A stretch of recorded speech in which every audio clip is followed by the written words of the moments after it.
Hale,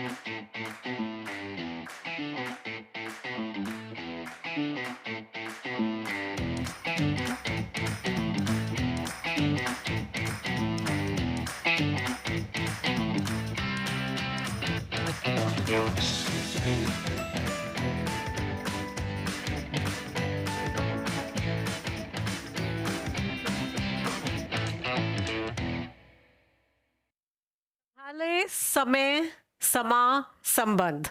Just some of these similar words that we saw between Swedish and Hindi as we dig deeper and find stronger roots between Sweden and India. Hey, namaste and good afternoon. Your Excellency Ambassador Anurag Bhushan, Political Secretary Rakesh Tiwari, and our State Secretary Daniel Westlin. Welcome. A big welcome to our distinguished guests and friends. And we are very, very happy to have you here at Engaging India at Almadalen 2025, which is the 6th edition. With me is Professor Emeritus Uwe Ronstrom from Uppsala University. Uwe's large body of work, over 100 publications, has significantly contributed to the intersections of our understanding of culture, society, sustainability, climate, and its intersections. He's also, interestingly, been knighted Riksspelman, which is the highest honor in Swedish music. And also joining us is Dr. Swaminathan Ramanathan, another co-founder of Engaging India at Almadalen, who bridges the academic and policy research with business strategy. So he delves both in the academic world and the corporate and policy world. And he teaches with Uppsala University and is director with Deloitte,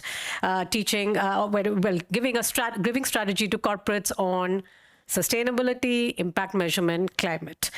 So together we started Engaging India at Almadalen back in 2019 with the thought to have a platform where we can have open dialogue between the corporate world, between researchers, academia, policymakers, students, startups, and really make it an enriching forum where conversations can go beyond this stage. And that's sort of my take on why we started. But over to you, Uwe, and then Swami, a minute on why did you start this forum? Thank you, Rupali. Should I start? Thank you, Rupali. So it might sound like a bit of a cliche, but a lot can happen over a Swedish fika. Uwe and I, Uwe's wife Anneli calls me a lilla bror, as in both Uwe and I are like brothers. Of course, he looks like my father, but that's a different issue. So we started having a Swedish fika, and I used to have these freewheeling conversations with Uwe. And the first thing we started doing was to compare notes in terms of culture, saying that, oh, what's happening in the Swedish culture, what's in the Indian culture, and then we decided that, hey, you know what, both Swedish culture and Indian culture have so many similarities. And it started off with one simple similarity, saying that both in Sweden and in India, you don't enter anyone's house without removing your shoes outside. And if one can believe, we've reached here. It started off by saying, hey, you know what, we remove our shoes outside and then we go home. And today we are here at Engaging India at Almadalen. That's how we sort of collaborate. So, Uwe. Yes, and also what's going on out here is an idea of creating a meeting place in an island which is considered was considered a safe haven for these kind of meetings, which are now very problematic in many parts of the world because of security issues. But mainly people thought that they could come here and talk about important things in a safe environment. Islands are always supposed to be safer. And we thought we'd use that to create also a forum, a platform, a forum for talk and for meetings and encounters using Almadalen, but to create also bridges between disciplines and also between the academia, of course, and the business world, which is, I think, incredibly important. So we are all happy that you are here.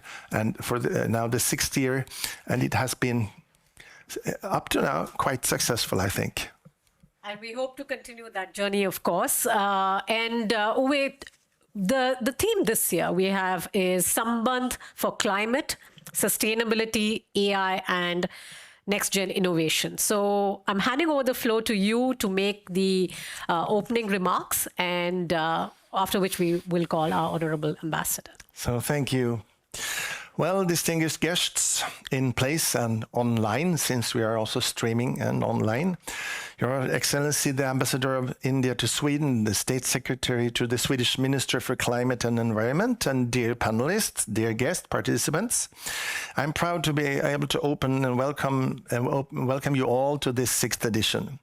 It's about rejuvenating the planet. How can Sweden and India collaborate for a sustainable future? A very big issue indeed. But as in previous years, the overarching focus of our seminars is sustainability. And this year, as we heard, we turn our attention to the role of artificial intelligence in sustainable development. The central question that we ask today is, can AI and next generation innovation accelerate shared sustainability goals? But let me start with a reference to contemporary or almost contemporary popular culture. Many of you, if not most, might recognize this conversation. I now have to speak in a deeper voice.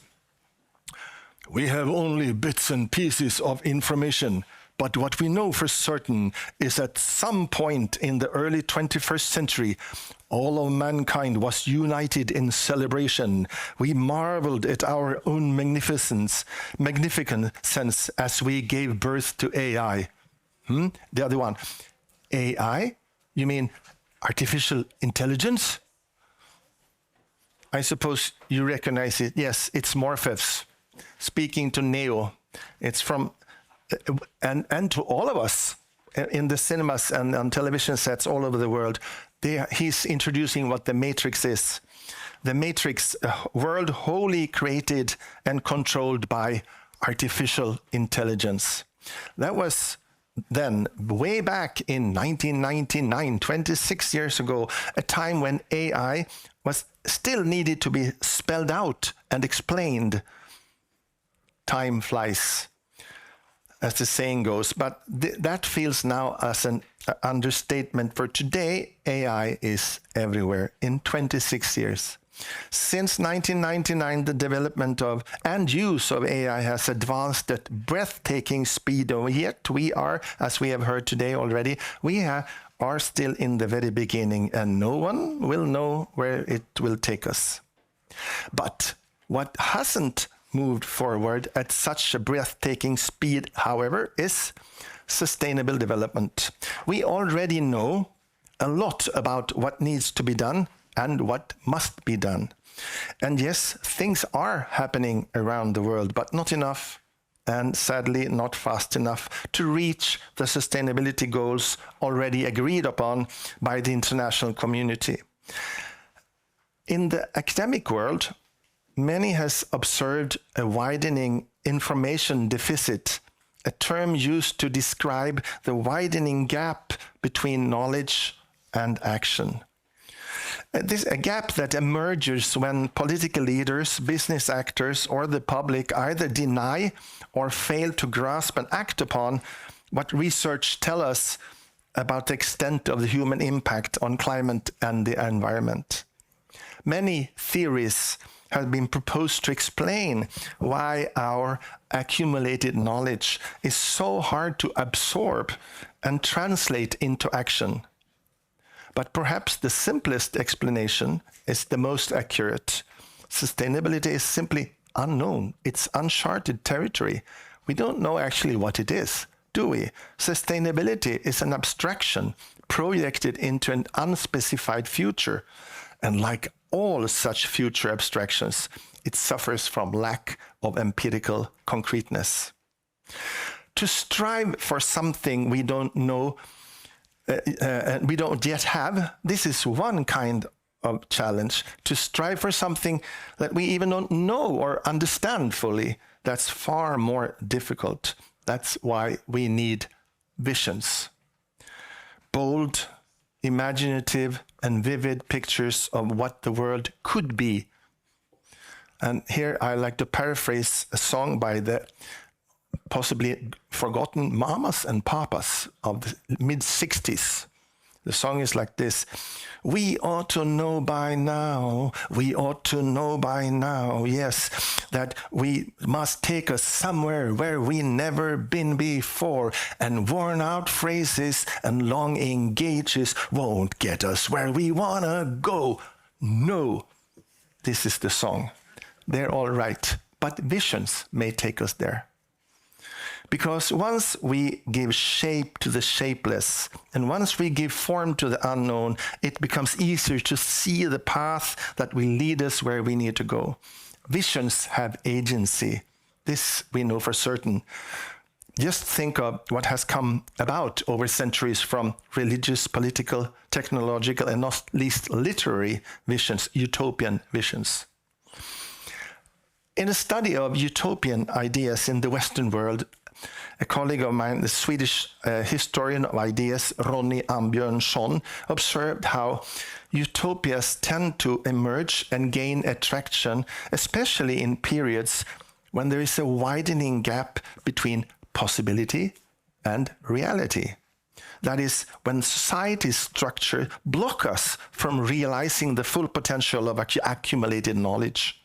And I suggest we are now in the midst precisely of such a time marked by an increasing disconnect between possibility and reality, when we cannot fully realize the knowledge we have accumulated about climate change, about pollution, resource scarcity, biodiversity loss, and more and more and more, because of the way our societies, our economies, and not least our systems of knowledge are organized.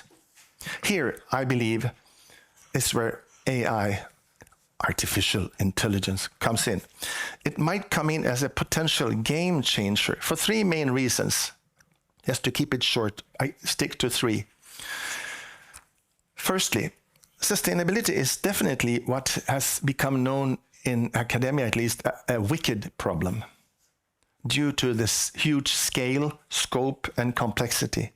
And as with other wicked problems, there's always a risk that the solutions we choose may create new problems, and sometimes even more severe problems than the ones we aim to solve. Wicked problems demand specific competences and very large amount of competences to handle problems of global scale and extreme complexity.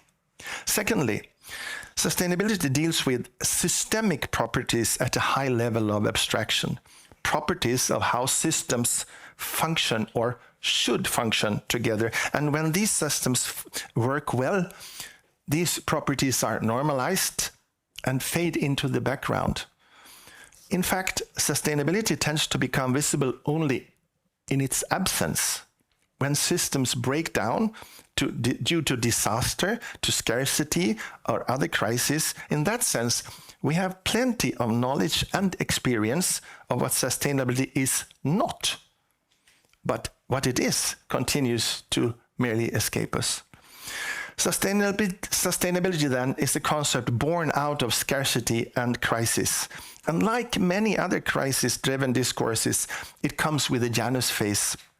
On the one side, we have the positive utopian visions of a better world, and on the other, the dystopian alarmist visions expecting ecological catastrophe just around the corner. And here, the Wachowski's version in The Matrix from 1999 is not only cinematic history today, it serves as an always available backdrop to dystopic discourses on what AI can do with us and can have in the future for us all.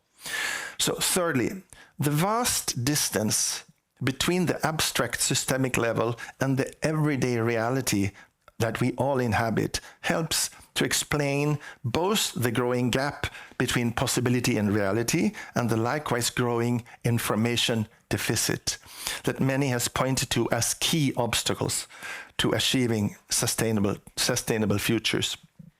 While everyday reality is tangible, familiar, something we can grasp and handle using both acquired knowledge and lived experience, the systemic level is abstract and distant. We can gain knowledge about it, but our everyday experiences doesn't help us much.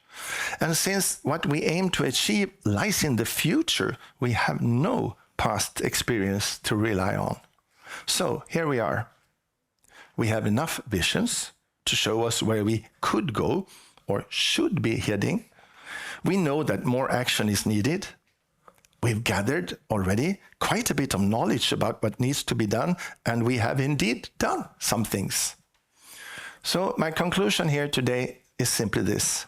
What we need now are tools capable of handling wicked problems, capable of processing vast amounts of knowledge from diverse domains, tools that can synthesize and model consequences at an abstract systemic level, based on the myriad of everyday actions humans undertake, and the many solutions we try out, and tools that can advise us about how to translate all this to the everyday realities of ordinary people around the world. And as far as I understand, up to now, AI can be, might be, or might become one such a tool, beyond the many more tangible applications now being developed from ChatGPT, facial recognition, power grid monitoring, autonomous drones, and whatnot.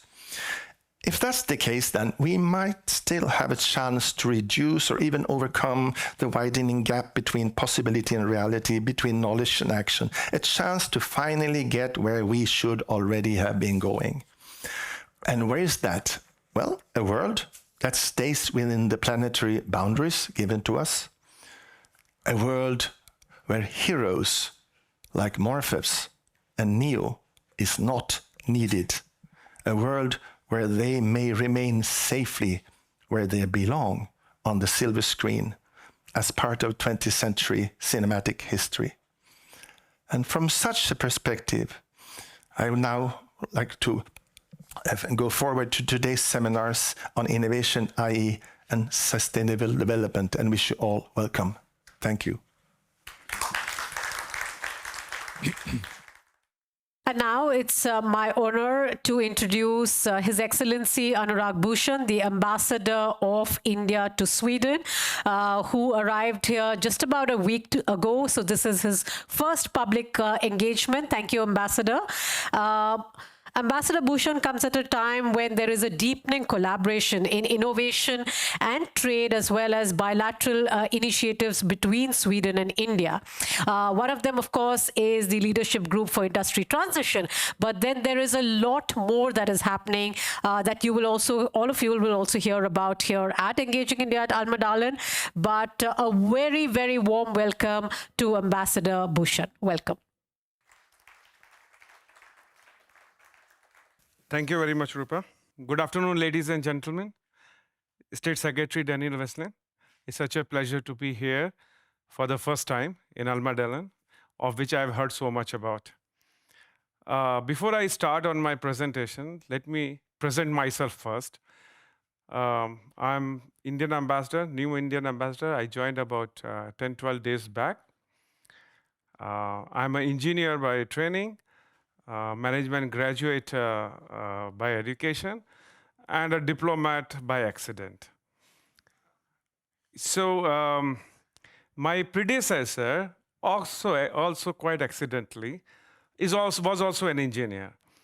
And when I met him before I came here and I took his advice, he asked me, what is your training? So I said, I am a bachelor in chemical engineering.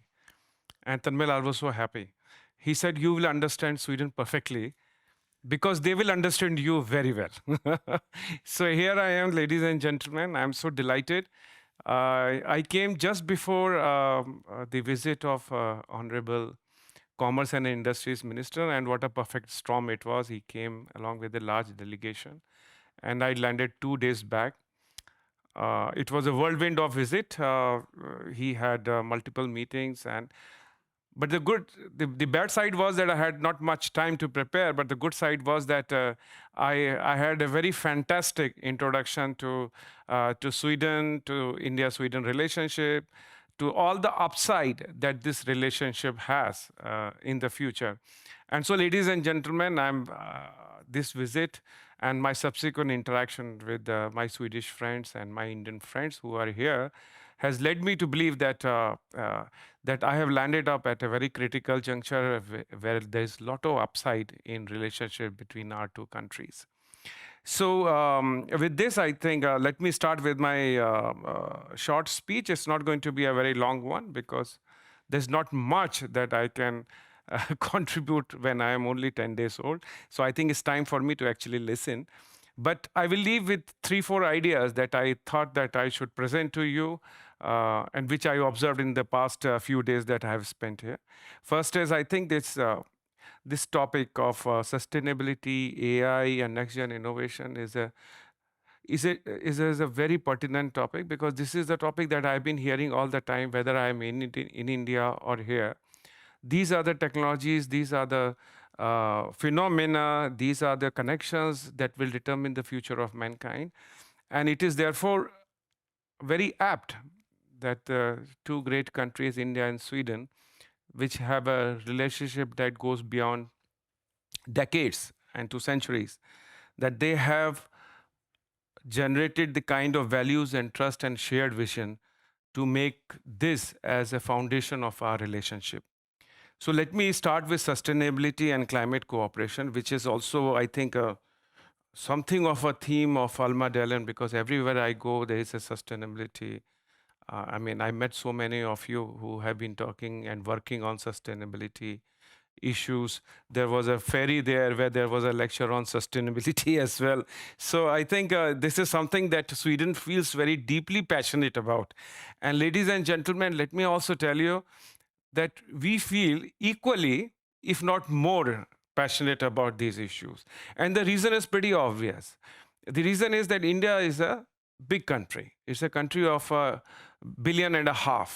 It is a country which is also growing rapidly. So as you can see that we were 5th largest economy just 2 years back, and now we are 4th largest economy.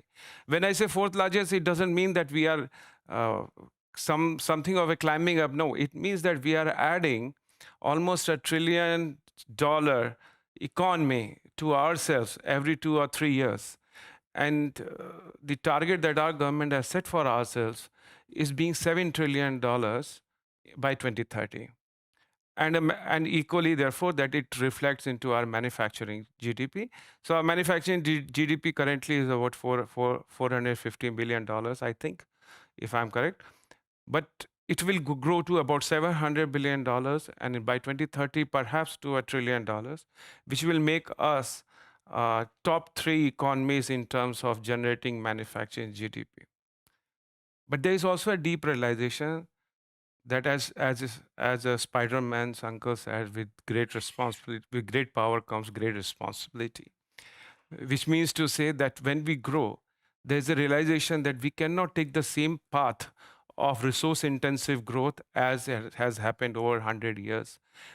That cannot happen if we have to push 1.5 billion people out of relative poverty, because absolute poverty is now almost gone from India. But relative poverty to the level where I think we can feel that they are at a middle income level country. Hence, and especially when after Prime Minister Modi has come, he has taken a lot of initiative to make sure that our transition to a decarbonization is as quickly as possible. And therefore, India became one of the first country in 2023 to give a non-zero emission commitment by 2017. So that is our goal.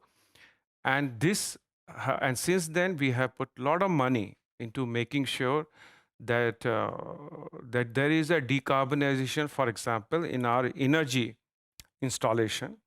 So as of March 2025, India's installed renewable energy capacity is about 223 gigawatt, which is about 46% of the total capacity, and the target is to reach it to about 50%, and thereafter incrementally grow it further. In addition, we also have a highly diversified energy mix, going beyond fossil fuel to, let's say, hydroelectric, to nuclear, and most recently, green hydrogen as well.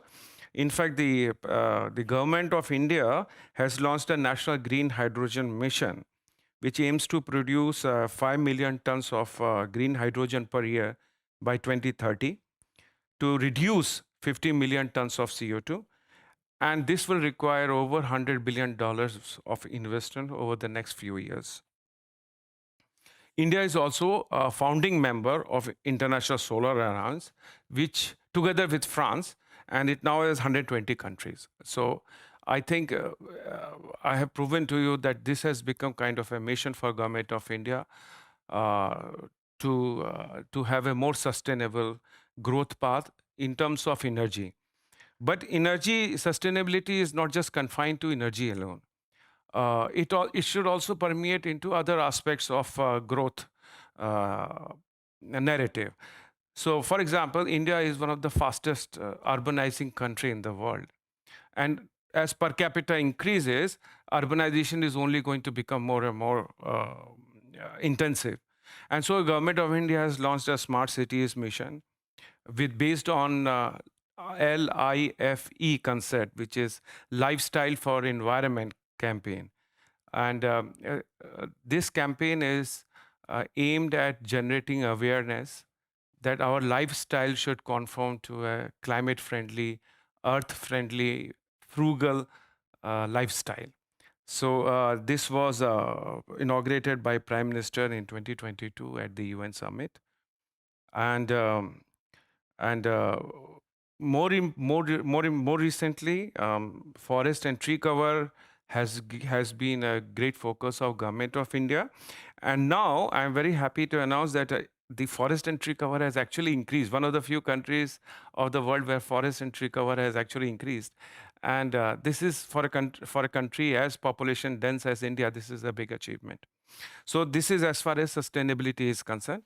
And I think it is for this reason that, and the commitment and the passion that India and Sweden has, that sustainability has become the bedrock of our relationship. And the flagship program of this sustainability paradigm is the LEAD IT. And I think Per is going to speak a lot more on LEAD IT.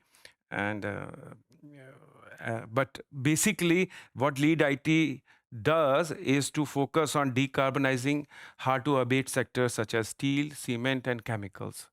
And I look forward eagerly to Per's presentation on that. Ladies and gentlemen, the other area of cooperation, which I feel holds a lot of promise, is technology, AI, and next-gen innovation. Professor Ove spoke a lot about AI. I hope I understood most of what he was saying, but it has been a long time since I read on technology. But I feel there are 2 or 3 important points that we need to remember when we are discussing these issues. First is that while India may be a relatively recent entrant in the AI space, India has been a veteran in terms of laying out digital public infrastructure. So we have India Stack, UPI, Aadhaar, DigiLocker. These are globally recognized initiative for inclusive innovations. We have more than 100,000 unicorns, startups. We have 118 unicorns, and these are valued over $350 billion. And these are generating AI-powered solutions across healthcare, fintech, agriculture, and energy. Now, the important point to see here is that India, because of the typical nature of our intellectual ecosystem and the growth, and the relatively low level of our per capita, the innovations and the business that we have is relatively frugal and cost effective. And moreover, because of the population that we have and the large and growing middle class, in general, India provides the kind of data and scalability that is not available anywhere. And Sweden, I think, has one of the highest rate of innovation. I think it has always been among top 3. And therefore, there is a no-brainer complementarity between India and Sweden in terms of cooperation in AI space and technology space. And I think there are some areas that we should focus on: cybersecurity, clean energy, and next generation mobility. Finally, ladies and gentlemen, I think the final area of cooperation that I feel that we should all need to focus, and I certainly will, is in the area of defense, maritime security, cyber resilience, and critical technologies. Defense is, thanks to all the geopolitical development that are taking place across the world, I feel that defense is going to be a very big contributor to the global economic growth. And I think this is something that both our countries should work on to develop more intensive defensive cooperation. With security and defense cooperation, obviously, the intensification of political relationship also occurs.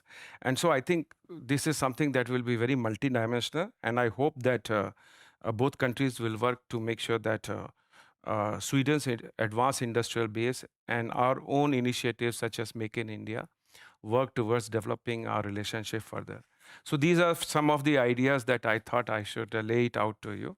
I think we should, in conclusion, India and Sweden, we have a responsibility, being a country from Europe and another from Asia, in leading together, innovating together, and making the planet greener as well. And I really look forward to discussions that we are going to have about co-creation, about sustainability, and how we can carry forward. And hopefully some of these ideas I will carry forward. These are early days, and I'm 100% sure that I have enough time to make many of your ideas a reality. So please feel free to throw as many ideas as possible. You will have nothing but receptive ears and open heart. Thank you very much, and God bless you all.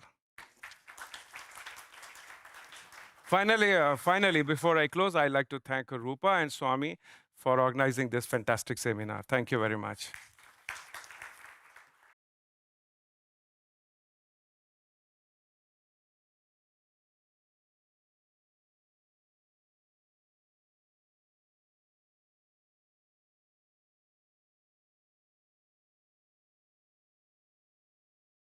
Well, I now welcome the State Secretary, Ministry of Climate and Enterprise, Sweden, Daniel Westlund, for his address. Daniel drives national strategy for climate action and sustainable enterprise and is well recognized for advancing Sweden's leadership in climate innovation. And it's such an honor to have you here, Daniel. Welcome. Thank you.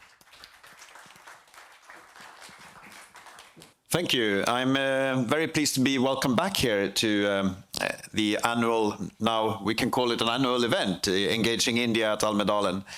I'm happy to once again be amongst friends in the India-Sweden community, which I start feeling I really belong to after all the interactions we have been having over the past 3 years from my side.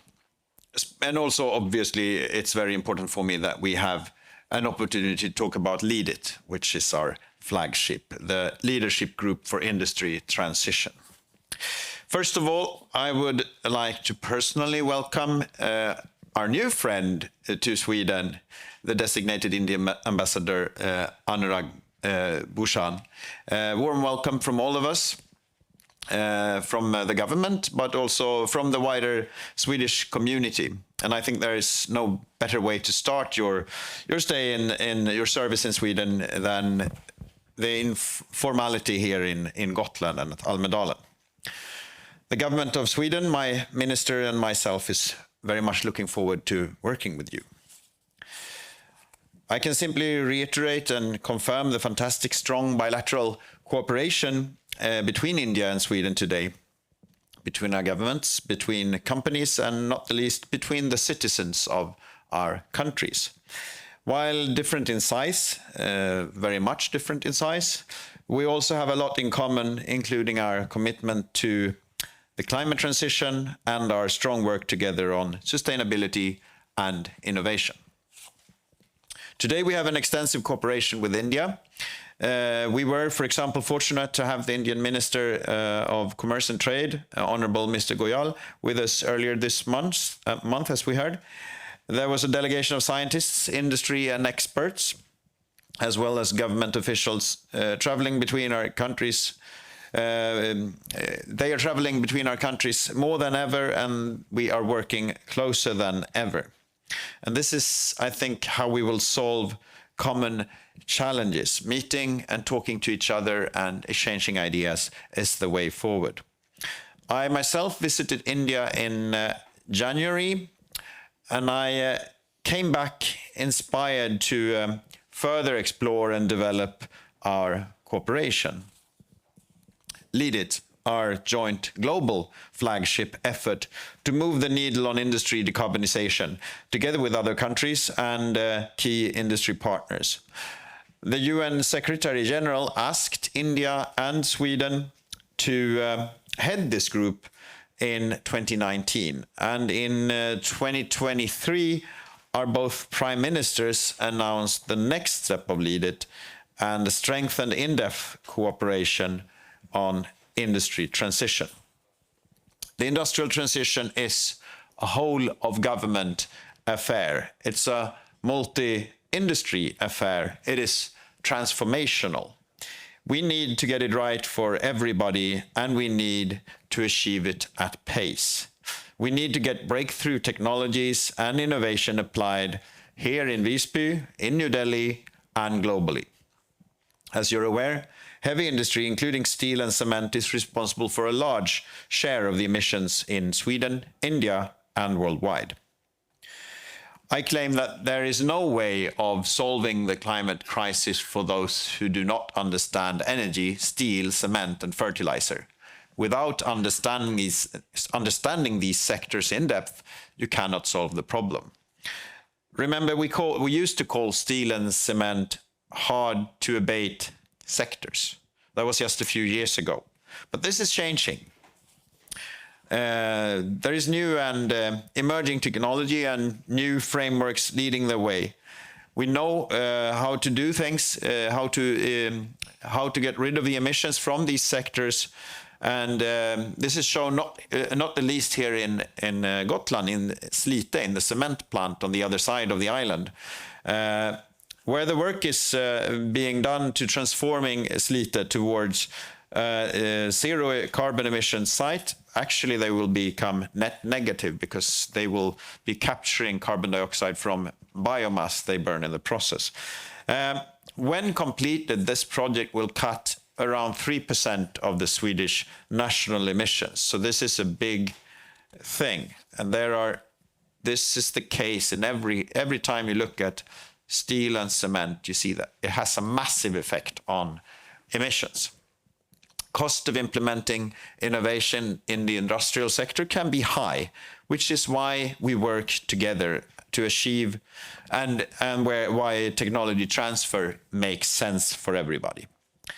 While the cost may be high, so are the rewards for getting it right. We mitigate emissions substantially, we progress our industry transformation, and we create jobs and opportunities in both our countries. There are good chances here for the front runners, where India and Sweden is taking the lead. In Sweden, competitiveness and the welfare of our citizens are founded on the twin pillars of sustainability and innovation. Our commitment to green industries is evident in ambitious partnerships and groundbreaking projects.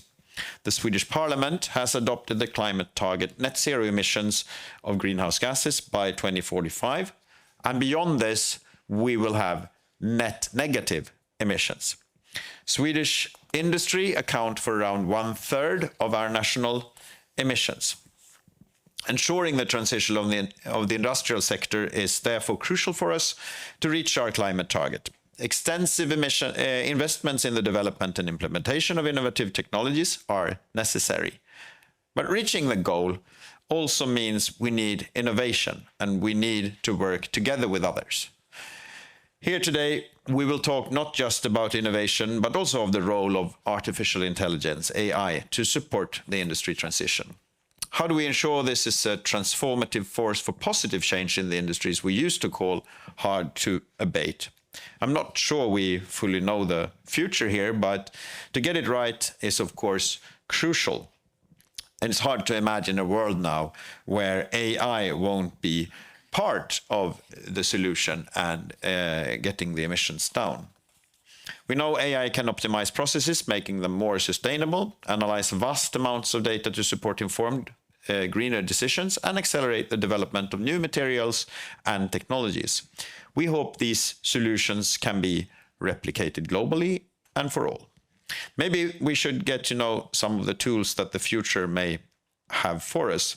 It's therefore timely to say that I have one last duty, and this is to introduce a new member of Lead It. The latest and the 27th corporate member of Lead It will be Ecometrics, a Swedish startup, today a small company, but one with a global focus on providing those AI solutions to industry in transition. We have Erik Enneker, the CEO here, I think. There you are.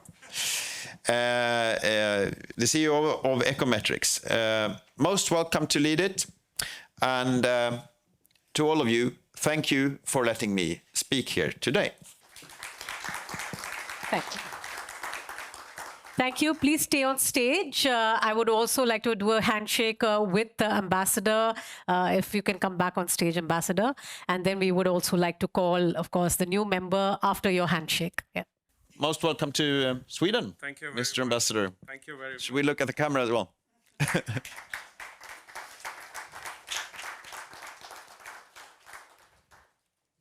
Thank you. And ambassador. Oh, really? Thank you. Thank you so much. Thank you. So, Once again. thank you. Can we also call Eric on stage, who is the new member of Lead It? I can pass the gift on, maybe. Yeah. Maybe the wine bottle. After which, Thank you very much. Thank you. Congratulations. Thank you. and please stay on stage. welcome. Thank you very much. Please stay on stage. I would also like to call all the speakers, please, who are here today. Let's do a group photo now when everyone's around, and we take that, and then we continue the session with Eric. Yeah. Thank you. So that little pause for the photographs and some of the communication, of course, that you will be seeing on social media as well. So if you are taking pictures, remember to tag Engaging India at Almedalen. And now, before we move further, I would also like to we have a guest who's joining us, in fact, could not make it this time in person, but holds, in fact, is one of the biggest supporters for us for Engaging India at Almedalen. He's been here for the last 2 years. In India, he is one of the leading industrialists who has been recognized for his efforts on sustainability and climate action, especially in agro businesses. So it is an honor that Mr. Mayank Singhal agreed to do a video talk with us, which I would like to play now on his behalf. Distinguished speakers and members of the audience. It is a pleasure to be back at Almedalen, Engaging India, and delivering the keynote address. I wanted to be here in person today as Visby soaks in the unique atmosphere of the Almedalen Week. I have been to Visby twice, unfortunately, had to give it a miss due to the pressing issues, but Visby really does have the timeline charm that lingers in the memory long after one has left. Missing this event does not feel a bit bittersweet, especially with summer on the horizon. That said, there's something special about being here, sharing the same space and feeling the collective energy and commitment in the room. Virtual platforms serve us well, but nothing quite replaces the value of human connection, in-person collaboration. In line with the purpose of Almeida, I wanted to connect on sustainability, which is a way of life at PI. We gathered here before, and we are aligned to the common purpose of sustainability of our planet and its people. Rupali asked me why sustainability makes sense to PI. Well, for us, it's not a cost, it's an investment. Being our core positions us to thrive in a challenging world to meet the exceptions of modern stakeholders and create lasting value for both business and society. Purpose is transmitted with intent. The purpose is only as good as the quality of transmission. The fidelity of transmission determines the clarity of purpose. It is clear to me that the purpose of the core engine of sustainability, yet many times it seems to be a gap between the intent and the purpose. Today's gathering is but a small measure to how both the purpose and the intent can extraordinarily high. All of us are infused with a sense of urgency to do the right thing in the right way. So what is missing? My continued reflection has led me to one insight. The third P, which is purpose, needs to be the business logic. It means strategic shift in our mental model. Sustainability cannot be seen as a duty. On that, it's purely focused on compliance, disclosure, and reporting. It needs to be seen as an opportunity that can be leveraged by companies to turn its business models to provide true value to all its stakeholders. Intent and purpose must be one unit. Responsible business, in my view, is more than just a buzzword. It is high-fidelity transmission systems that merge intent and input into a purpose and then output. At PI, an old independent company from Independence, India, more than 78 years old today, during these years, PI has embedded the spirit of responsible business deeply in its DNA. Our long-term investments and emphasis going in the future with biologicals, new molecule discovery, science and technology at its core to focus on the building of the well-being of its communities. PI intends to translate this purpose of reimagining a healthier planet. My personal reflection also led me to answer another question, a last one for the day. What is that high-fidelity transmission system for a company? In my opinion, an organization culture that keeps sustainability in the forefront of every single decision it takes, from the grams in the labs to the commercial to the application to the use. Sustainability needs process systems, metrics and goals, targets and KPIs. Sustainability is quality. Sustainability is the quality management first, business management later. If processes are efficient and effective, we as a company constantly be able to recover and reuse resources, mindfully reduce the use of resources, and modify systems for efficiency, and make output align better for planetary boundaries, then we are responsible for the business. It also means that a company, we need to do the boring stuff, establishing goals, targets, and KPIs. That means an organization culture that also looks at everything across the value chain as an opportunity. That's my definition of responsible business, and that's the journey that PI preserved for the last several decades. It is still much more to do, and we will do it. But simple and boring stuff done every single day that leads to excellence. Excellence in everything that we do. Here again, India and Sweden share the values that emphasize energy, enterprise, diversity, empathy, and the solution-first approach to complicated issues. India 2.0, able to design and implement population and planetary scale soft and hard infrastructure. This emerging R&D ecosystem and Sweden's unique high-quality innovation and industry are natural partners for collaboration and cooperation. Today, India and Sweden solidly can be a force for the good of the planet. There are several business leaders here today at Engaging in India at Almeida, and I'll leave you, my fellow participants, with two questions. What that one concrete decision that we will need to make this year that will move the needle towards responsible business? Second, how do we share our learnings and best practices to upcoming and growing businesses to accelerate this transformation?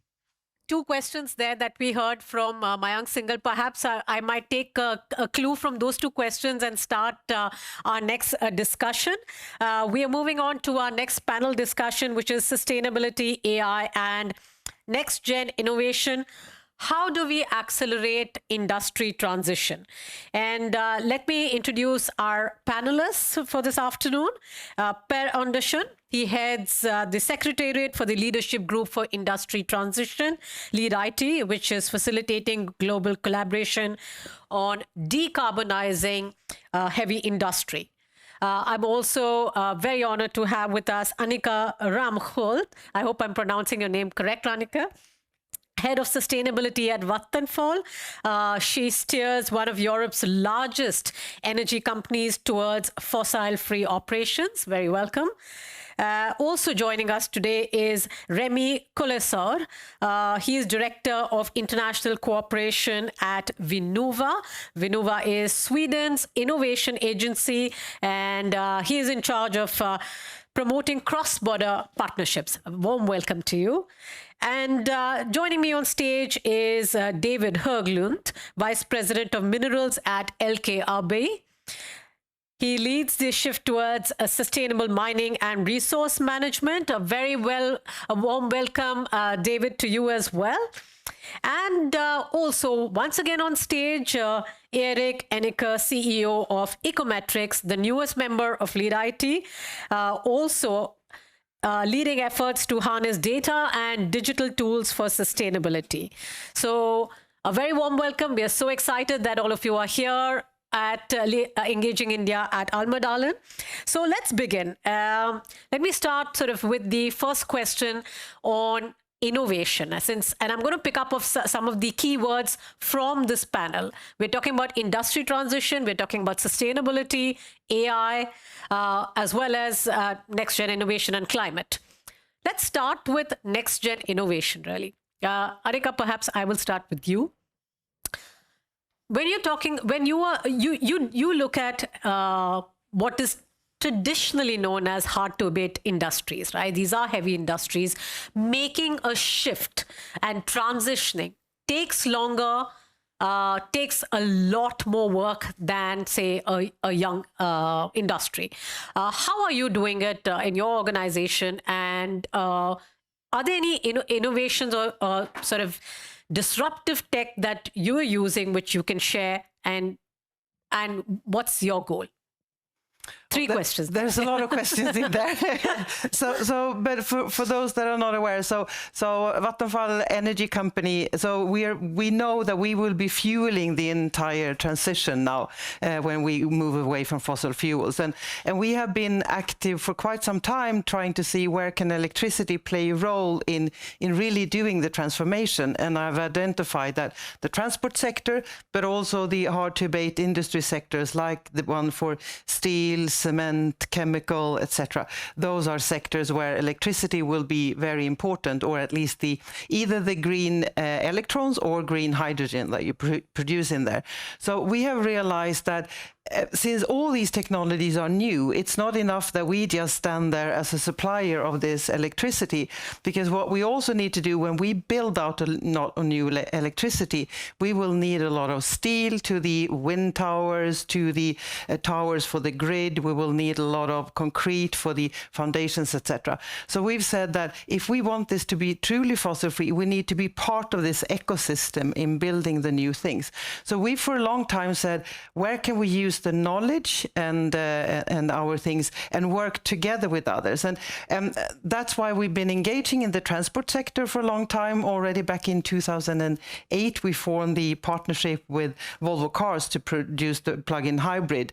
So that was very early, a partnership between two different branches or industries that didn't used to work together.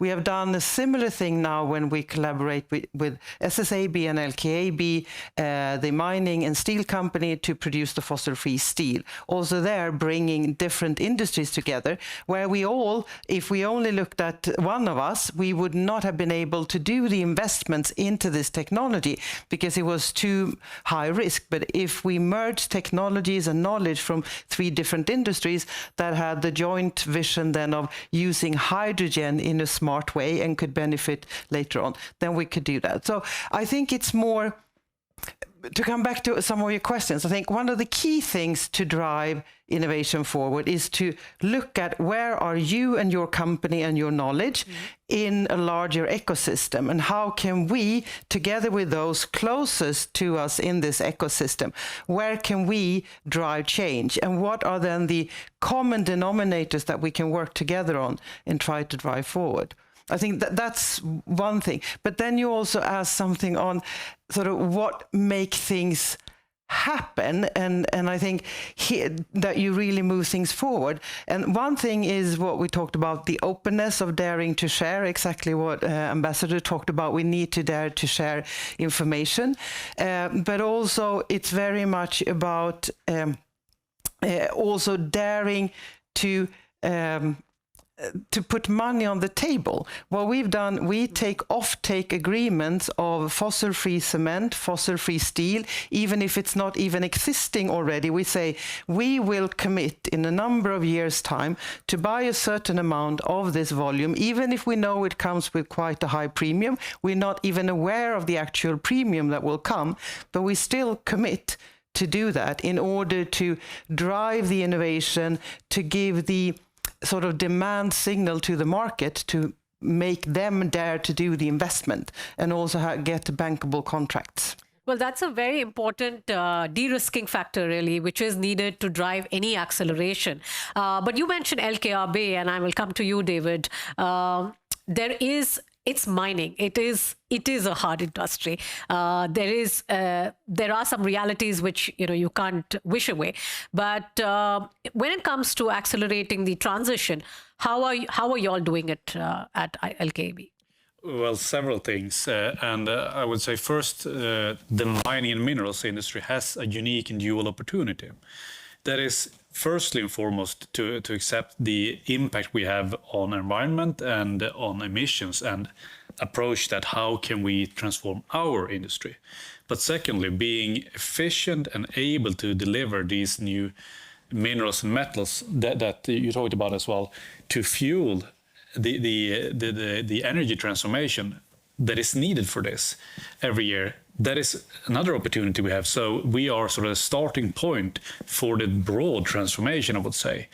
And every value chain, regardless if it's in services, has a dependency on metals and minerals. Otherwise, it doesn't happen. So that's a general sort of approach, and a dual opportunity is fantastic. So in addition to that, we are then developing the hybrid initiative, where we are looking at decarbonizing our customers' value chain, which is then using hydrogen to reduce the iron into pure iron, not iron oxide. So that takes away the need for a blast furnace with our customers, and they can instead use an electric arc furnace. Additionally, we're also taking out the extra material that we mine, but today deposit. So we mine iron ore as a primary, but then there is apatite in this, which is a mineral that contains phosphorus and also rare earth oxides. So now we have a project and are building a demonstration plant for 800 million in Luleå, where we're going to prove this and scale up for a full-scale industrial plant of extracting that from what is already mined, so resource efficiency. And a good example of how others can take after, I hope. Very interesting. I have been to your, in fact, site at Kiruna once. And if I think if anyone is in Kiruna, it's really worth going to. But coming to you, Eric, I mean, you've just become a member of Lead IT. Lead IT has really big players across different countries. There's big industry from India. There's big industry from Sweden, other countries as well. So what's your disruption? How can you enable the big guys really to make the transition, to accelerate it? Well, it's a big responsibility. yeah. No, I think being a young, agile, innovative company makes us be really quick and really adaptive in taking in new technologies and new opportunities. And I think also one of the things that really sort of gave us really eye-opening was sort of the collaboration that is possible between India and Sweden, which I think we can be a really big help in and help facilitate, because we're focusing on AI and there are sort of some very, very, very powerful and very interesting initiatives going on in sort of in the hard-to-abate sectors. That's not supposed to be called that anymore, but anyways. But one of the things that we can do with AI and data analytics is basically help the whole value chain make more optimized choices based on information, because it's so much information, it's so hard to get to. And that can be done pretty quickly. So some of these initiatives takes 4 or 5 years, but using AI and new technologies, you can optimize choice in 12 months' time. And there are some very good examples in Sweden going on and showing that you can basically halve the environmental impact when you're building just using existing technologies and processes. And I think AI has a very big role to play there. And in terms of what we can do, yeah, we can take innovation, technology, and work in Scandinavia and in Europe, but also in India. So I'm actually going to Mumbai tomorrow to meet an Indian company to talk about how we can work with agentic AI technology in looking at ready mix optimization of concrete. So. Well, that's really good, because we in fact do have a gentleman from here who is from Mumbai, sitting there, climate leader with Deloitte South Asia, Thakker there. He will be in the next panel. So perhaps you should connect, maybe meet up in Bombay. But now coming to you, Per, and also let me bring in Remy. But Remy, first you. Vinnova is Sweden's innovation agency. How do you support the acceleration of the industry transition, not just within Sweden, but also really bringing in that ethos of co-innovation, collaboration, and providing the firepower that is needed for it to happen? Yeah, that's a very good question. I'm trying to answer that. But what we're doing is we are driving innovation in order to support sustainability, growth, and competitiveness. So that's our main task, and we're doing that, of course, nationally. And one thing is to find or to help develop bold new ideas, and ecometrics is one of them, for instance. So that's a very perfect example. But we also need to make the collaboration cross-sector coupling, which is also a very good example in this application. But that's exactly what Annika said, that you need to solve or find innovation, you have to have the collaboration between different sectors. No one can alone drive forward the innovation. And that's what we're trying to do, is to mobilize actors and to work together cross-sectorial and cross-technology also. But the last is actually international collaboration, because Sweden is one of the leaders, I would say, in terms of innovation globally. But it doesn't mean that we all have all the solutions at home. What we're good at is actually collaboration, cross-sectorial, but also globally. And so the collaboration with India is a very good example on that. So if we can match Indian scales and Sweden's innovation capabilities, so we have the potential to make great things together. I know that you do have a lot of announcements, call for innovation, call for joint announcements between India and Sweden. Right. So there is a lot that's happening in that space with Vinnova and with some of the science and technology department in India. But let me come to you, Per. Lead IT and then Lead IT, Lead It, if I can call it that, Lead It and Lead It 2.0. So the ambition has been to, it started with some of the steel sectors, then cement, and then you grew, getting in more partners apart from India and Sweden, with sort of the ambition to reach net zero, or to help them through the net zero, the journey towards net zero. But each of these nations, and and the companies that you have are so very different. So how do you kind of put it all together? How do you help them navigate the journey and navigate it yourself? Thank you. It's a very good question, Rupali. How do we navigate ourselves? First of all, I would like to thank Engage India and Rupali for this is the third year we are here. I can't think of a better host. Living in Gotland yourself. Last year we announced the Indian Steel Authority, one of the biggest players in India. This year we're one of the smallest player. We think that there's a role for everybody here. And maybe the composition of the panel itself is a testimony to that. So one of the biggest energy player in Europe, the mining sector, the state, Swedish state, and that kind of disruptor, that kind of element of I'm chasing something here that econometrics maybe will represent here. We work today in an in-depth partnership with India within LEADIT. LEADIT is 18 member states, and now with Eric, 28 member companies. You are by the far the smallest. Other players are much bigger than you.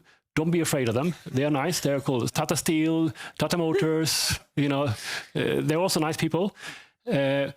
We believe in a global public-private partnership. There's on average, maybe every second March delegation going in either way. On the Swedish side, there's 4 or 5 agencies, 2, 3 ministries. On the India side is similar, in a quite organized fashion, trying to drive this under the umbrella of and that we think is important, the joint political vision and commitment from the highest level.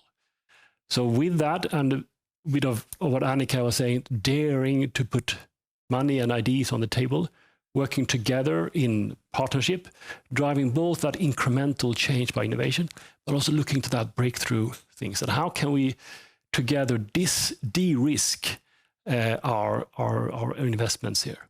I think that was very important. And we noticed that as more and more people meet, India come here, we are not so different from each other after all. We're quite similar in the end of the day. We just have to find each other. So that human meeting is super essential to us. I'll stop with the saying that, this week in Almedalen, I think Engage India is a superb voice also for the Indian community here, and also for people to discover India. That is maybe something that's lacking in Almedalen at the moment. There's a lot of talk in Almedalen this year, of course, on resilience, preparedness. I just end with we think also that to partner with other friends is also being more resilient. If you have a lot of friends in crisis, you can work it together. I'll stop there. Well, I think you've summed it up really well, Per. I think that's very interesting. And in fact, we do have students who've come from Uppsala to be here. And then later on in the day, there are startups between Indian students and Swedish students who will be making a pitch here. So there is a lot of engagement going on, and better place to be than really Almedalen to have these discussions. But I'm going to now pick up the other key word that we are seeing there, which is AI. Any of you not thinking of using AI or not using AI? Any hands? Yeah? Okay. So then I can ask the question, I think. So let's start with the companies first, really, and not the disruptor, but first the big companies. How are you bringing in AI, and it's a very broad phrase, really, AI, AGI, into the mix? Is it for resource optimization? Is it for... so how are you looking at it? Just to kind of get your perspectives on that. And what are the early sort of baby steps, when you're taking baby steps, what are the kind of early challenges that you all face? Perhaps you first, Annika. Well, I mean, we apply AI in a lot of different applications, and it's not only for one purpose. One is definitely for resources, but it's also very much, for me as head of sustainability, a sustainability issue. We can, for instance, apply drones and AI to do inspections. We can have them move into contagious areas like within a nuclear power plant, or inspect sort of high voltage grids, etc., where you earlier needed to have have people doing that and you needed to shut down your unit. So it's very much an efficiency bit, very much also much better for people, also better for nature in many ways. But then it is also, if we look at AI, do digital twins before we do any big maintenance work or build anything, that we have so many times now used that and realized when we want to move something in that this would not have worked. And that would have meant that we would have stopped the entire remantling or the work that we were doing. And now instead we can experience this with a digital twin, and then the downtime is so much shorter and also so time saving as well. So there's a lot of different purposes to apply it. But then it's also, I think the general AI will be very much also not only on the big things, but very much optimizing maintenance, and you have sensors that you put up in your operations, etc., that will do the small things. Not to mention the daily work. My life is so much easier with AI when you ask the co-pilot to do things, to summarize things. So, I mean, there's so many different areas that you can apply it. However, you ask for there's always a but and a challenge. I think one big challenge is you want it to solve everything, and it always is something that you usually need to get access to API from someone, and they charge dearly or won't even give it out. So that is one thing that is preventing things, and we are still in the area where daring to share data and knowledge is not there, something that everyone has realized that you can do. And there are also limitations to what you can share. So I think this is an area that we need to work much more. But that's why we have Startech and others like you. You will fix that. Question to him, you will fix that for us, right? So Eric, you want to pick it up from there? That was a nice one. I can try, right? No, I totally agree. We use it for everything, obviously. We're using AI for everything we do, apart from walking and eating, basically.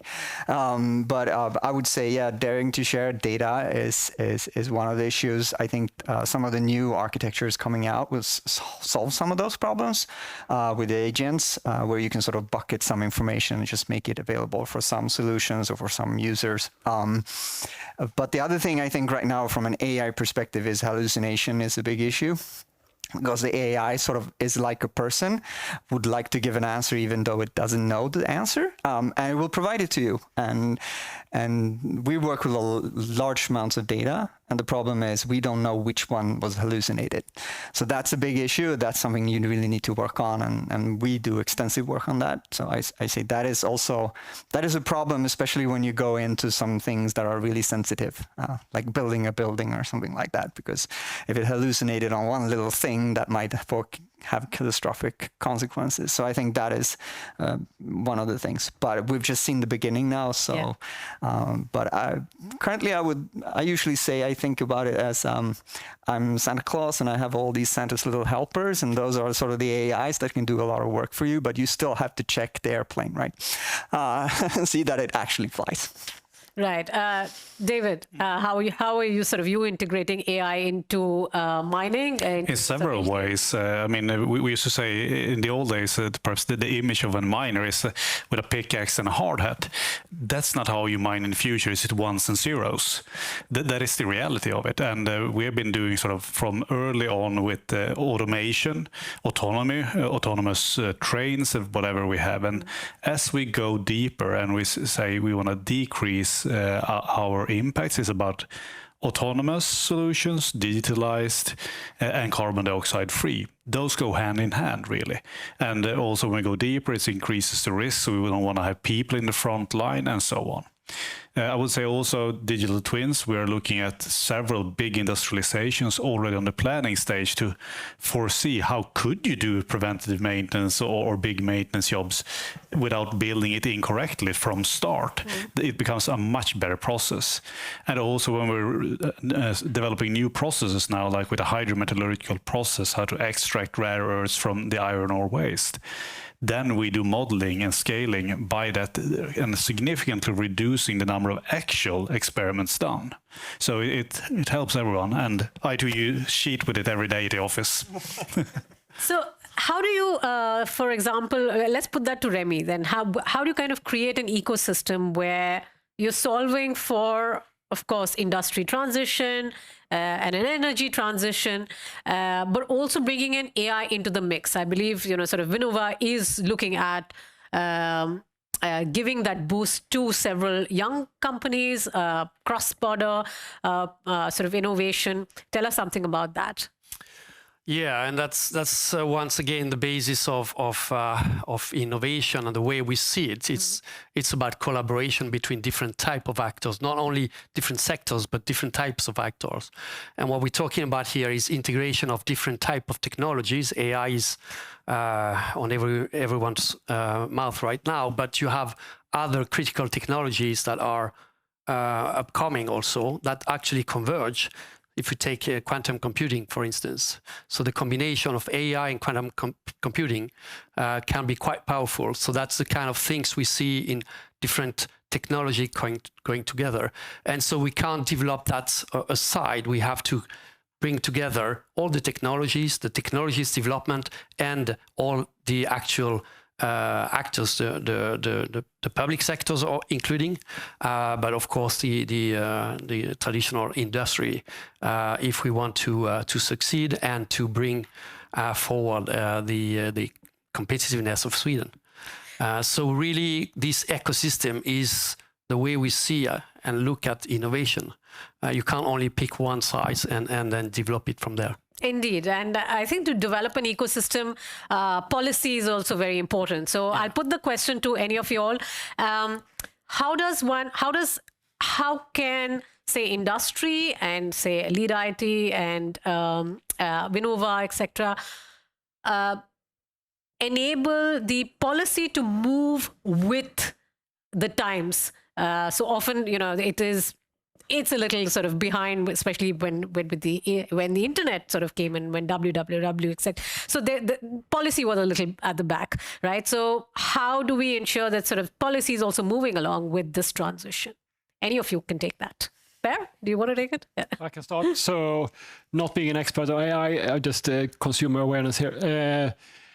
So for us, it's tempting to just look at econometrics, for example, and say we want that pace, because in the transition to reduce the emissions, we need pace. We need the AI. But of course, there's an understanding that the regulatory body also has to move, and they can't move in the same pace. It needs a democratic scrutiny. It needs a consultative process. It needs to be safe. It needs to be safe for everybody. There's lots of issues on privacy and all the governance of it. Annika pointed to the sharing data. Yeah. That could be a crucial point. So maybe we, a little bit in tandem, find also a model, a regulatory model for sharing in the best way when it comes to that crucial global green tech. Because if we have the solution and we don't use it, then something's also wrong. So I'll stop there. But I think you raised a very important point Annika had raised about data sharing, and these are real and genuine concerns. There are issues of IP, there are issues of how much money has been gone into R&D, and then of course security issues. How can kind of policy, any suggestions for policymakers on how some of these can be ironed out? Any of your thoughts? Maybe Eric, as a young company, and then we'll move this way. Yeah. I think policy is definitely one. Now, I think risk-taking is, I know this is hard from a policy perspective, but I think sort of if we want to move the pace forward and increase the pace, I think a little bit more risk-taking on the policy side as well. Yeah, probably some policies are not going to be perfect, but again, hopefully that will enable a lot of technology and a lot of innovation coming up. And I think that's just a risk that I think is worth it. So I think risk is taking a little bit more risk on the policy side. The other thing I think is also there's a lot of humans that need to adapt to this. And a lot of humans are not that adaptable and want to change, and I think we just have to be conscious of that. I met this guy working in construction, and he said, well, if this college kid comes up and tells me an AI had told me that you should change the way you've been working for 30 years because it will lower the climate impact, that guy will just look at him and say, boy, I have more hair on my hands than you have on your chest. Come back in 10 years. And I think that's sort of one of the things that we just have to realize, that that is also a big challenge in transition. Yeah. Well, that is true. And I mean, if you're just touching on AI, then there are other factors of, the energy, and that's something that Annika can also perhaps comment on. There is intensive energy use also, right? Absolutely, but I think again there we can use the AI also to optimize the way that you're using energy, and also ensure. I mean, we work together with data centers that you also use whatever excess heat that you get, that you can use that and you repurpose that. So I think it's, again, you need to look at your full ecosystem and see that you optimize it. But I would like to get back to this with policies, because and build on what Eric said. I think what we need to have policymakers daring to do is not that we check everything before we put the policy in place and then we run with it, but also here dare to do more pilots, and there are a number of collaborations where you have actors in an ecosystem, and then you can have that as a sandbed and test. So what if we would do this, and then see, does it actually play out or not? So I think in order for us to be quick enough to be able to do the changes that we need to do, I think also when it comes to policy making, we need to dare to be a little bit different, and also try to do pilots, which is something we're very used to do in the industry, but that's something. Yeah, go ahead. If I may continue on that point, is that that's exactly what we need to innovate in terms of developing policies. And one way is regulatory sandboxes, where you, exactly as you say, in terms in other technology and industrial development, you need to test pilots, and then you can scale up, and that's exactly what we have to do for policies. And so regulatory sandboxes, I think, is one of the solutions. We're actually trying to, and we did actually a study for the government to propose that related to the EU legislation, and which is actually very linked to the specific area we're talking about here. And I think that is really one of the key aspect to make it forward. Right. But another thing is, we've been talking a lot of partnership, but I think we need leadership in terms of strong commitment in where from the policymakers, from the political levels, to secure the long-term transition. So if you only have all those other aspects, it's not enough. So you need really this commitment. Right. So this combination, I think, is very powerful.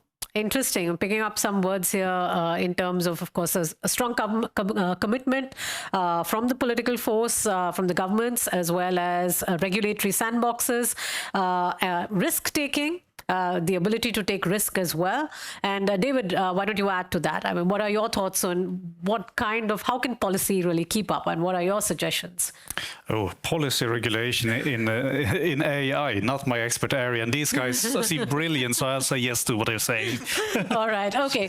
We'll then move on to two quick questions. I know we have some 2 or 3 minutes left, but in terms of collaboration, and we're talking about India and Sweden, they are, of course, at sort of different trajectories in their transformation, and also they are markets for each other, right? So is India in any of your vision for having a collaboration? Of course, it's the main job of Per, so I will skip him, but the rest of you.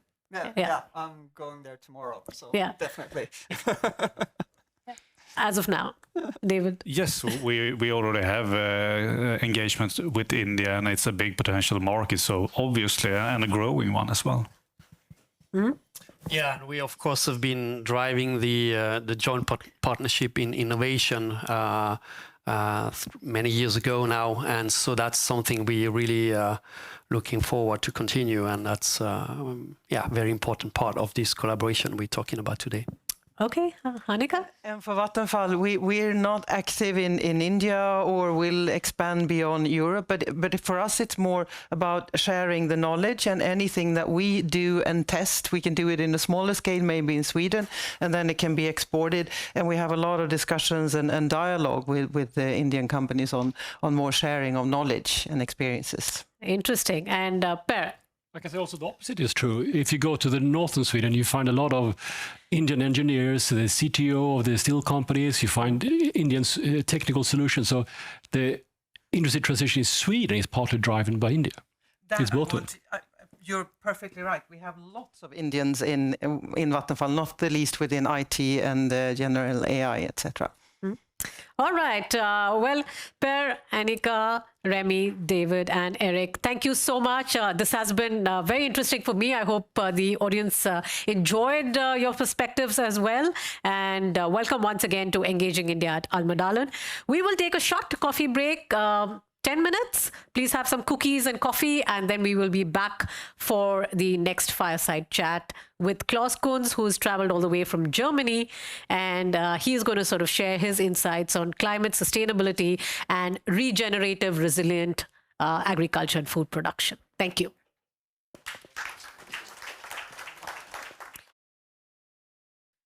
So, welcome back, everyone, to Engaging India at Almedalen. In this session, the next session, we're going to focus from Sambandh to scaling. We're going to focus on scaling climate action. And we'll begin with a fireside chat. And for that, may I request on stage Klaus Kunz, Executive Leader and Senior Sustainability Advisor, who's traveled from Germany to be with us today. Klaus is the head of global development at PI Industries and also the founder of EPRUN, supporting sustainable businesses with the making a transformation. Thank you. Also, I'm joined by my colleague, Swaminathan, who was introduced earlier. Swami, interesting intersection that you sort of dabble in, which is between academia, research, advising on policy, as well as corporate leadership. So we hope that you will bring in some of those questions in this fireside chat and later on in the panel as well. So over to you, gentlemen. Thank you so much, Rupali, and a warm welcome, Klaus. And I must say that yesterday, last night, when we were at dinner, we ended up talking a lot. It was a freewheeling conversation, and we've only had freewheeling conversations till now. And we realized that we all have dabbled between both Klaus and I. We must have dabbled in 10 odd areas. And then he said, "Oh, you seem to be cut from the same cloth." Right? So a bit of policy, bit of research, bit of think tank work, a lot of corporate work. So that's who we are. And I hope to have a very freewheeling conversation with you, Klaus. So today is, it seems like a big topic, right? Climate resilient food system. So how do we create a climate resilient food system? So I want to start off with something very, very insightful that I realized that came to me. It's like going ahead and looking at climate change from the other way, right? So we tend to think of climate change as something which is gloom and doom, droughts, fires, wildfires, which cannot really. California wildfire was, for example, an illustrative example, right?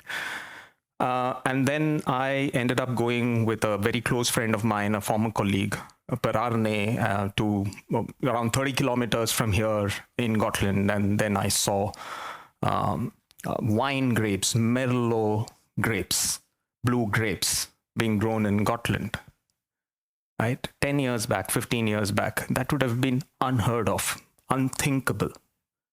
So Gotland seems to be probably in the first steps of being a wine producing region.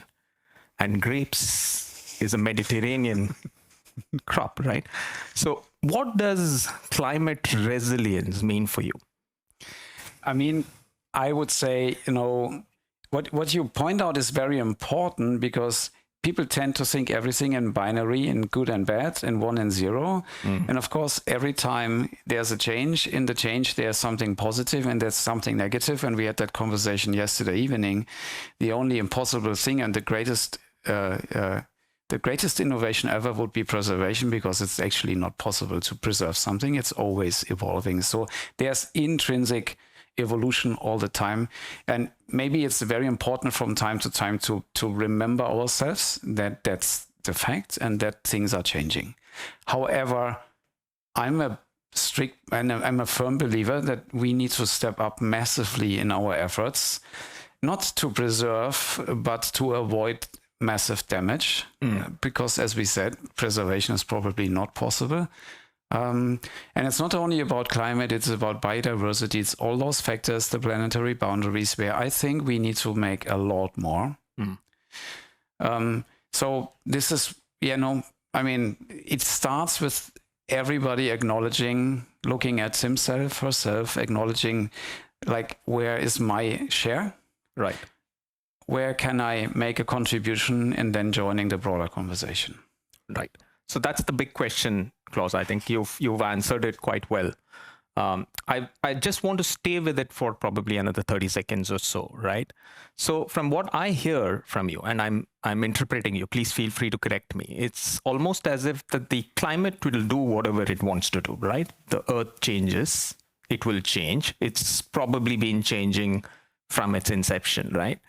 So the resilience is more towards us. It's a self-reflective question. So what does, in the current scheme of things, how can we become more resilient? Does it mean that we need to change our thought, our ways of life? Please. Yes. Yeah, changing the thought by, first of all, trying to anticipate what will come. I think we are not good in anticipating what will come, because we're all trying to be tied and to tie ourselves back into what was. It's one of the reasons why, and I may say this, maybe a good moment to say that, why I wanted to join an Indian company. Because I felt the willingness to accept that the future is different from the past is very high. The appetite actually is even high for having a different future than the past. While the appetite in Europe for changing into a different future is very low. I'm from Germany, so I don't know about Sweden, but I would have that suspicion that it's maybe not so different from Germany, that we are afraid of the change, while in India I was sensing a much stronger appetite for change. And if you now want to anticipate what would be a better future, once again, I think it's very important that everybody starts to acknowledge that he or she sits into a bubble of assumptions, talks to other people in the same bubble where nobody's challenging those assumptions. And the only way to get yourself out of this bubble is have cross-functional, cross-cultural, cross-regional, and cross-finance, industry, regulatory conversations, and allow others to challenge your core assumptions. Perfect. So now, it's like the big question, and I'm sort of narrowing it down. It'll get more and more tighter. So it's my intention is not to put you on a spot, but to ask all those hard questions.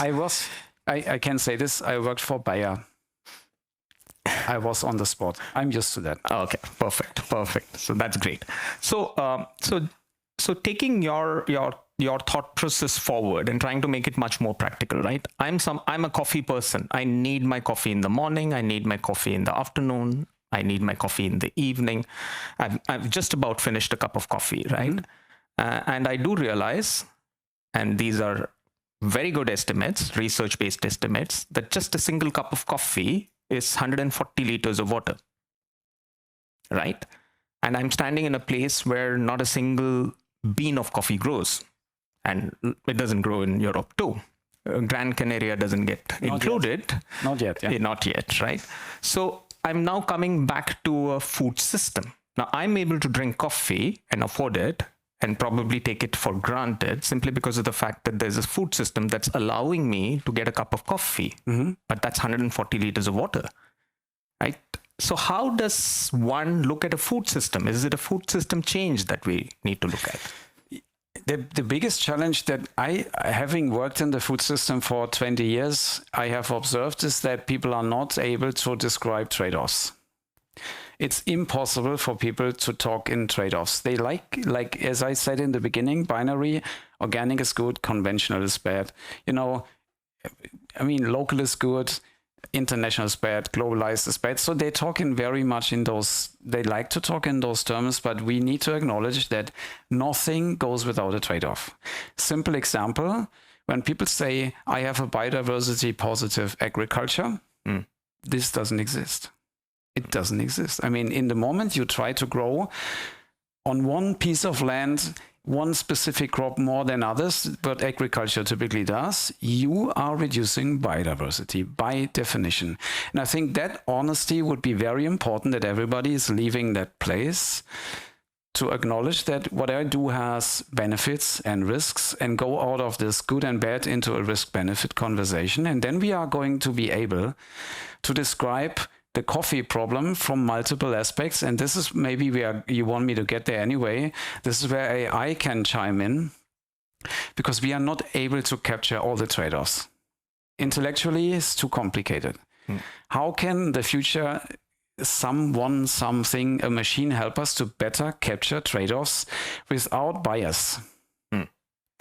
And I have severe hopes that AI can significantly help us to overcome all these biases that we have when we describe this is a good and this is a bad system, and go into much more an outcome-driven rather than an input-determined conversation. That's another very simple example when we talk about climate-resilient food systems. If people say it should be organic, I say why? Or conventional, I also say why? Because these are just describing input parameters. Is it organic? It means like the input you use is coming from nature. While if it's conventional, you say the input you use is coming from a laboratory.